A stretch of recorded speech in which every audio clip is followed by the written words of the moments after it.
बाबा जी की प्यारी सास संगत जी, प्यार भरी राधा स्वामी जी। सास संगत जी, जिस जीव के ऊपर उस कुल मालिक का हाथ होता है तो फिर उस जीव का कोई कुछ बिगाड़ नहीं सकता। अगर कोई इंसान किसी पूर्ण गुरु की संगत को परेशान या उसके साथ कुछ गलत करने की कोशिश करता है तो फिर गुरु ऐसे इंसान को सबक सिखा देते हैं, फिर चाहे वे उसका अपना खून क्यों ना हो। और सबक भी ऐसा होता है कि भविष्य में ऐसे इंसान पूर्ण गुरु की संगत से माफी मांगे बगैर नहीं रह सकते। साथ संगत जी, आज की साखी एक बुजुर्ग सत्संगी अम्मा की है, जिसने अपनी आप बीती संगत को बताई तो सारी संगत बाबा जी के प्रेम में आंसू बहाने लगी जी। इस बुजुर्ग अम्मा ने बताया कि एक दिन मैं सुबह उठी तो मैंने अपने आप को एक गुरुद्वारे के बाहर पाया। मुझे ये समझ नहीं आ रहा था कि मैं सोई तो घर में थी, लेकिन गुरुद्वारे के बाहर कैसे। मैं बहुत रोई और अपने सतगुरु को याद करने लगी। फिर मैंने अपना बसेरा एक पेड़ के नीचे बना लिया और सोचा शायद सतगुरु को यही मंजूर है, और दिन काटने लगी। आज लगभग 25वां दिन था। गुरुद्वारे में जो श्रद्धालु माथा टेकने आते तो इस बुजुर्ग अम्मा को थोड़ा बहुत प्रसाद देते जाते, या कोई राह चलता उस पे तरस खाकर उसे कुछ खाने को दे जाता, जिससे उसका गुजारा हो रहा था। सोनू हर वर्ष अपने माता पिता की बरसी पर गुरुद्वारे मत्था टेकने आता था और श्रद्धालुओं को भोजन दिया करता था। उसके माता पिता एक रोड एक्सीडेंट में उनकी मृत्यु हो गई थी। उसके बाद से वे अकेला था। जिस समय उसके माता पिता की मृत्यु हुई थी उस समय वह कंप्यूटर साइंस से इंजीनियर की पढ़ाई कर रहा था। अब उसके आगे पीछे कोई नहीं था, लेकिन उसके माता पिता के दिए हुए संस्कार हमेशा उसका मार्गदर्शन करते थे। इंजीनियरिंग के फाइनल ईयर के बाद पहले सेमेस्टर के दौरान ही उसे बहुत अच्छी नौकरी मिल गई थी। अब वे एक मल्टीनेशनल कंपनी में बहुत ऊंचे पद पर कार्यरत था। वैसे तो जब शनिवार और रविवार की छुट्टी होती तब वे गुरुद्वारे आता, सेवा करता और अपना समय गुरु की सेवा में बिता देता था। परंतु आज उसके माता पिता की वर्षी थी, इसलिए वे आज भी गुरुद्वारे आया, जिससे वे गरीबों को भोजन करवा सके।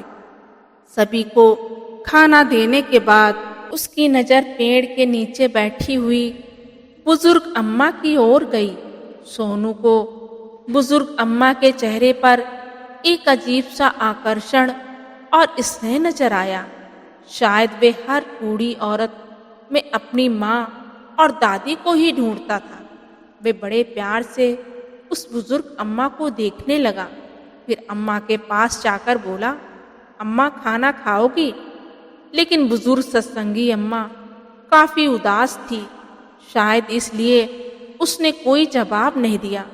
सोनू फिर बोला, अच्छा ये प्रसाद है, ये तो खा लो। तो बुजुर्ग सत्संगी अम्मा ने उसकी ओर देखते हुए अपना हाथ आगे बढ़ा दिया। बुजुर्ग अम्मा के साथ साथ सोनू भी थोड़ा सा प्रसाद खाने लगा और बुजुर्ग अम्मा के पास बैठ गया। प्रसाद खाते खाते वे बुजुर्ग सत्संगी अम्मा से पूछने लगा, अम्मा आप कहाँ रहती हैं और इस पेड़ के नीचे कैसे बैठी हुई हैं? बुजुर्ग अम्मा ने ठंडी सांस लेते हुए कहा, अरे बेटा, अब ये पेड़ ही मेरा अपना घर है। पहले मैं सहारनपुर में रहती थी, वहाँ मेरा अपना एक शानदार बड़ा सा घर है। मेरे पति की मृत्यु हो चुकी है। जब तक मेरे पति जीवित थे तब तक मुझे किसी बात का दुख नहीं था, परंतु पति के स्वर्गवास के बाद धीरे धीरे अपने ही बहू बेटे को मैं खटकने लगी। बहू तो मेरा चेहरा भी देखना नहीं चाहती थी। इसलिए एक रात जब मैं खाना खाकर सोने चली गई और जब सुबह उठी तो अपने आप को इस गुरुद्वारे के पास पाया। तब से मैं अपने सतगुरु का भाड़ा मानकर इसी पेड़ के पास अपना घर बना लिया। अब मैं समझ चुकी हूँ कि मेरा बेटा मुझे बेहोश करके क्यों यहाँ छोड़कर चला गया, क्योंकि उसकी पत्नी मुझे बिल्कुल पसंद नहीं करती थी। इसलिए मुझसे छुटकारा पाने के लिए मुझे यहाँ सतगुरु की शरण में छोड़कर चला गया। ये कहते कहते बुजुर्ग अम्मा की आंखें नम हो गईं और चेहरा उदास हो गया। अब सोनू के मन में उसकी स्वर्गवासी माँ और दादी की तस्वीरें दोनों एक साथ घूमने लगीं और उसकी भी आंखों में आंसू की धारा बह निकली। श्रद्धालुओं को खाना बांटने के बाद जो खाना बचा था उसने झट से निकाला और बुजुर्ग अम्मा की चादर पर रख दिया। एक निवाला तोड़ा और अम्मा के मुंह में डाला और खुद भी खाने लगा। उसे मानो ऐसा एहसास हो रहा था कि वे अपनी माँ के साथ खाना खा रहा हो। सोनू बुजुर्ग अम्मा के साथ कुछ देर वहीं बैठकर बातें करने लगा। अपने माता पिता की मृत्यु के बाद वे एकदम अकेला पड़ गया था। बिना माता पिता के उसे अपना घर काटने को दौड़ता था। इसलिए वे अपने घर में रहना ज़्यादा पसंद नहीं करता था। किसी किसी दिन तो वह अपने घर में कदम भी नहीं रखता था। इधर उधर यहाँ वहाँ या गुरुद्वारे में जाकर अपने दर्द को कम करने की कोशिश करता था। परंतु आज जब उसने बुजुर्ग अम्मा से थोड़ी देर बातचीत की तो उसे एक अपनापन सा महसूस हुआ और उसने अम्मा से पूछा, अम्मा मेरे साथ घर चलोगी? बुजुर्ग अम्मा ने कहा, बेटा जब मेरा अपना खून, मेरा अपना बेटा जिसे मैंने जन्म दिया और पाल पोस कर बड़ा किया, जब वही मुझे नहीं रख सका तो तू मुझे अपने घर ले जाकर क्या करेगा? जब मेरा अपना बेटा ही मेरा ना रहा तो मैं दूसरों से क्या उम्मीद लगाऊंगी? जा रहने दे बेटा, मुझ पर दया मत करो। मैं यहीं सतगुरु की शरण में रहकर अपना बचा कुचा जीवन जैसे तैसे गुजार लूंगी और फिर मेरे कर्म ही कट रहे हैं तो क्या पता। उस बुजुर्ग सत्संगी अम्मा की बात सुनकर सोनू बोला, मेरे माता पिता की एक सड़क दुर्घटना में मृत्यु हो गई और मैं इस दुनिया में बिल्कुल अकेला रह रहा हूँ और मेरे घर में मेरे अलावा कोई नहीं है। आपको देखकर मुझे मेरी माँ की याद आती है। यदि आप मेरे साथ रहोगी तो मुझे बहुत अच्छा लगेगा। यकीन मानो अम्मा, मुझे कोई दिक्कत नहीं होगी, उल्टा मुझे आपका सहारा मिल जाएगा। दिन भर काम के बाद जब मैं घर लौट कर आऊँगा तो कम से कम देखने के लिए माँ तो होगी। अगर आप हो सके तो मेरे लिए खाना पका देना और घर की देखभाल कर लिया करना। आपको भी रहने के लिए घर मिल जाएगा और मुझे भी अपनी माँ का प्यार की ठंडी छाँव मिल जाएगी। तभी बुजुर्ग सत्संगी अम्मा ने कहा, बेटा तुम भावनाओं में आकर ये बात कह रहे हो, परंतु मुझे मालूम है कि 2 दिन में ही तुम्हें मैं बोझ लगने लगूंगी। अम्मा की बात सुनकर सोनू बोला, अम्मा मैं सतगुरु की शरण में खड़ा हूँ। मैं उनको साक्षी मानकर सच कहता हूँ। क्या अपने माता पिता भी बोझ लगते हैं? हाँ, दुनिया में कुछ लोग ऐसे हो सकते हैं, परंतु सभी तो ऐसे नहीं होते अम्मा। जिनके सिर से माँ बाप का साया उड़ जाता है वे कितना अकेला रह जाता है, ये मुझसे ज़्यादा बेहतर कौन जानता होगा। मेरी दादी भी आपकी तरह बहुत प्यारी थी और मेरे माता पिता ने उनकी बहुत सेवा की। मैं भी उनसे बहुत प्यार करता था, परंतु आज मेरे घर में कोई नहीं है। मुझे मेरे माता पिता की और मेरी दादी की बहुत याद आती है और आप में मैं अपनी दादी की छवि नजर आती है। मैं विश्वास दिलाता हूँ, मैं आपको कभी बोझ नहीं समझूंगा। गहरी सांस लेते हुए सोनू बोला। तभी बुजुर्ग सत्संगी अम्मा का भी गला भर आया और उसकी आंखों में आंसू भर आए और बुजुर्ग अम्मा उस समय कुछ न बोल सकी। फिर सोनू ने अम्मा का हाथ पकड़ा और बोला, चलो अम्मा, अब ज्यादा मत सोचो, रात होने वाली है, अब आप अपने घर चलोगी। सोनू ने जब अम्मा का हाथ पकड़ा तो बुजुर्ग अम्मा ने उसके चेहरे की ओर देखा। सोनू की आंखों में अम्मा को सच्चाई नजर आ रही थी। मानो उन्हें लगा शायद बाबा जी ने ही सोनू को उनके पास भेजा है।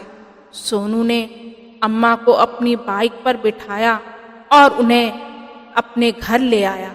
संगत जी, इस घटना को आज 4 महीने बीत चुके हैं। सोनू अपनी नियमित समय पर घर लौट कर आता था और अम्मा उसके लिए खाना बनाकर उसके आने की प्रतीक्षा करती थी। जब वे थक कर सोता तो उसके सिर पर स्नेह भरा हाथ रखती थी। सुबह 3 बजे उठकर पहले अम्मा भजन बंदगी कर लिया करती थी और फिर सोनू का नाश्ता बनाकर रख देती। अब बुजुर्ग सत्संगी अम्मा को अपना घर और बेटा दोनों मिल गए थे। उधर सोनू को माँ का सच्चा प्यार पाकर बहुत खुश था और बोला, अम्मा, आपका आशीर्वाद मुझे जीवन भर चाहिए। बुजुर्ग अम्मा ने आंखें बंद करके मन ही मन सतगुरु को शुक्राना दिया कि उन्होंने उसे सोनू जैसे बेटे से मिलाया और फिर बोली, बेटा, ऑफिस जाने का समय हो गया। फिर सोनू बोला, अम्मा, मैंने अपने दोस्तों के साथ मिलकर एक छोटी सी फैक्ट्री खोलने का फैसला किया है। आज मैं ऑफिस नहीं जाऊंगा, बस इस फैक्ट्री की शुरुआत करनी है। आज 11 बजे हम फैक्ट्री की पूजा करेंगे और वह पूजा आपके हाथों से होगी। आप तैयार रहना। ये सुनकर अम्मा बड़ी खुशी से बोली, बेटा, तुमने बिल्कुल सही फैसला लिया। वक्त के साथ साथ और बाबा जी के आशीर्वाद से तुम्हारी ये छोटी सी फैक्ट्री एक दिन बहुत बड़ी फैक्ट्री में बदल जाएगी। ये मेरा विश्वास है और मेरा आशीर्वाद हमेशा तुम्हारे साथ है। अम्मा के मुंह से ऐसे वचन सुनकर सोनू को आशा की नई किरण दिखाई देने लगी। सोनू ने अपने दोस्तों के साथ मिलकर नई फैक्ट्री खोल दी। फैक्ट्री में अच्छी गुणवत्ता के उत्पादन बनाए।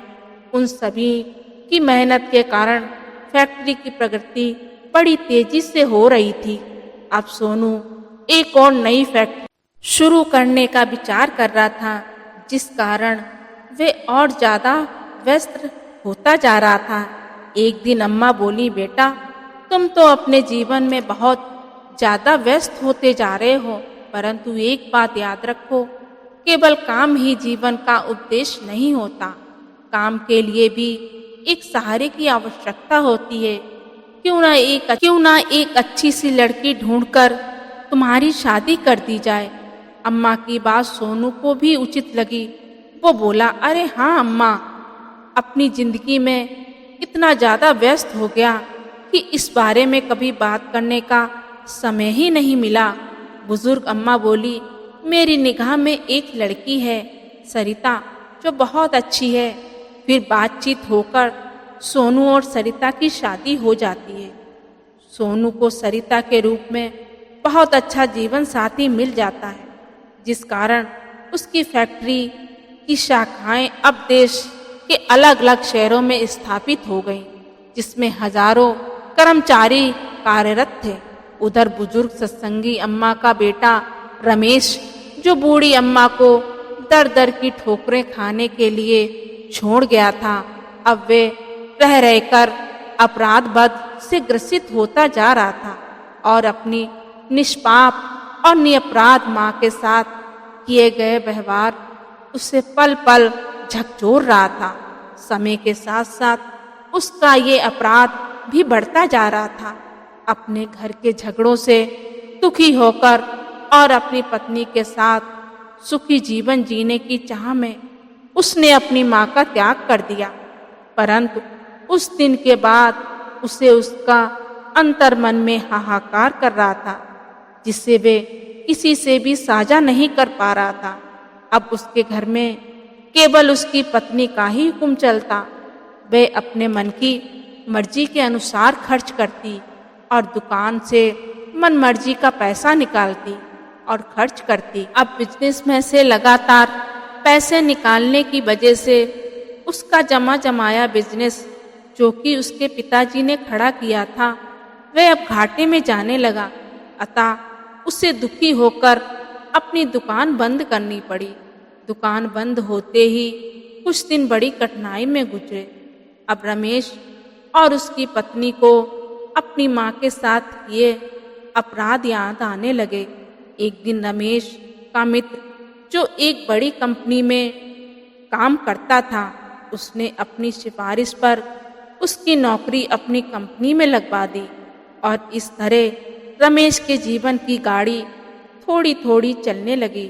रमेश अब कंपनी में बहुत मन लगाकर काम कर रहा था, जिसके कारण उसे फैक्ट्री में बहुत मान सम्मान मिलने लगा। अब वह फैक्ट्री का एक महत्वपूर्ण कर्मचारी बन चुका था। रमेश की कंपनी में स्थापना दिवस का कार्यक्रम मनाया जाना था। सभी कर्मचारियों को उनकी काबिलियत के आधार पर पुरस्कार वितरित किया जाना था। रमेश को भी योग्यता के आधार पर पुरस्कार दिया जाना था, जो कि उसी कंपनी के मालिक द्वारा मिलना था। नियमित समय पर पुरस्कार वितरण कार्यक्रम शुरू हुआ और ये पहली बार था कि जब कंपनी का मालिक अपने सभी कर्मचारियों से रूबरू हो रहा था। आज का दिन रमेश के लिए बहुत खास था। जब समारोह शुरू हुआ और कंपनी के डायरेक्टर साहब से अनुरोध किया गया स्टेज पर आए।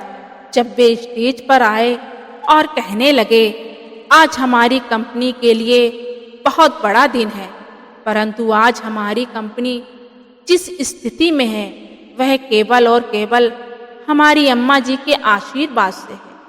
यदि अम्मा जी की प्रेरणा ना होती तो ना तो आज ये कंपनी होती और ना ही मैं इस पद पे होता। इसलिए पुरस्कार वितरण करने के लिए मैं अम्मा जी को बुलाना चाहूँगा। तभी बुजुर्ग अम्मा जी स्टेज पर पहुँच जाती हैं और बारी बारी से सभी कर्मचारियों को नाम अनाउंस किए जाते हैं और अम्मा उन्हें पुरस्कार देती गईं। लेकिन तभी एक नाम का अनाउंसमेंट हुआ, जिसे सुनकर अम्मा जी के चेहरे पर ना जाने कितने भाव एक साथ आ गए। रमेश, सामने से आने वाला व्यक्ति भी कुछ जाना पहचाना लग रहा था। सामने ध्यान से देखा तो सचमुच में उनका बेटा ही था। रमेश, जो रात को खाने में बेहोशी की दवा डालकर बड़ी बेदर्दी से गुरुद्वारे के सामने छोड़ गया, उसके बाद अपनी माँ का ख्याल तक नहीं आया। अम्मा सोचने लगी, अब तक तो शायद मैं तड़प तड़प कर मर गई होती, यदि मेरे सतगुरु का साथ और मेरा बेटा सोनू न होता। प्यार और नफरत के भाव एक साथ बुजुर्ग अम्मा के चेहरे पर उभर आए। बुजुर्ग अम्मा को ऐसा महसूस हुआ कि जैसे दुनिया बड़ी तेजी से घूम रही है। बड़ी मुश्किल से उन्होंने खुद को संभाला और किसी अपरिचित की भांति रमेश को पुरस्कार थमा दिया और अपना मुंह दूसरी तरफ फेर लिया। रमेश ने ध्यान से देखा, देखने वाली महिला कोई और नहीं, उसकी अपनी माँ थी।